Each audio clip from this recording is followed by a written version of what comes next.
Guys, अब अगर आप ऑनलाइन खाना ऑर्डर करें और कुछ देर बाद बजाय डिलीवरी बॉय के आपकी खिड़की पर एक ड्रोन उड़ता है और आपको खाना डिलीवर करे, तो चौंकिएगा मत, क्योंकि इंडिया में last mile delivery company Zypp electric ने टी100 ड्रोन्स के साथ मिलकर अब ग्राहकों को ड्रोन के जरिए फूड डिलीवरी करने की पूरी तैयारी कर ली है।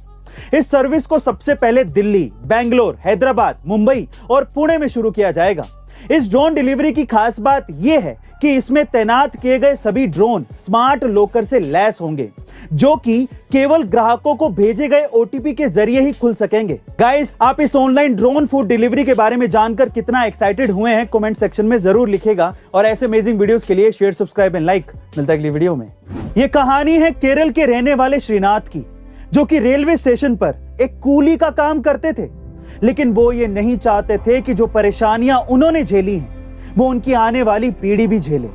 सिर्फ इसीलिए उन्होंने सिविल सर्विसेज में जाने का मन बनाया।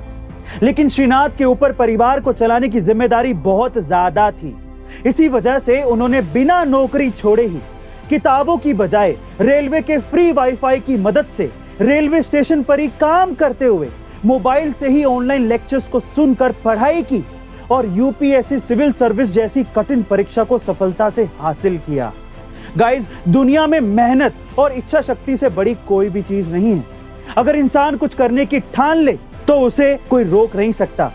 आपको श्रीनाथ की कहानी सुनकर कैसा लगा कमेंट सेक्शन में जरूर लिखिएगा। और ऐसे अमेजिंग मोटिवेशनल वीडियोस के लिए शेयर, सब्सक्राइब एंड लाइक। मिलता है अगली वीडियो में। साल 2003 में कनाडा के एक शख्स ने वहां के स्टॉक मार्केट में $800 इन्वेस्ट किए। लेकिन हैरानी की बात यह है कि वो $800 सिर्फ 2 ही हफ्तों में $350 मिलियन में कन्वर्ट हो गए। यानी कि वो रातों रात करोड़पति बन गया। तब लोगों को यह लगता था कि वो पक्का अंदर का कोई आदमी है जिसे सारी जानकारी है। लेकिन जब उसे पुलिस ने कस्टडी में लिया और उसके बाद जो उसने कहा, उससे पुलिस वालों के होश उड़ गए। उसने कहा कि मैं टाइम ट्रैवलर हूं और 250 साल फ्यूचर से आया हूं, तो एग्जैक्टली मुझे पता है कि कौन सा स्टॉक गिरेगा और कौन सा स्टॉक उठेगा। लेकिन पुलिस को ऐसा लगा कि वो शायद उन्हें पागल बना रहा है, तो उस पर केस दर्ज कर दिया गया और उसे कोर्ट बुलाया गया।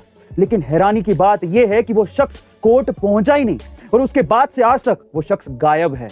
गाइज, क्या वो सच में टाइम ट्रैवलर था?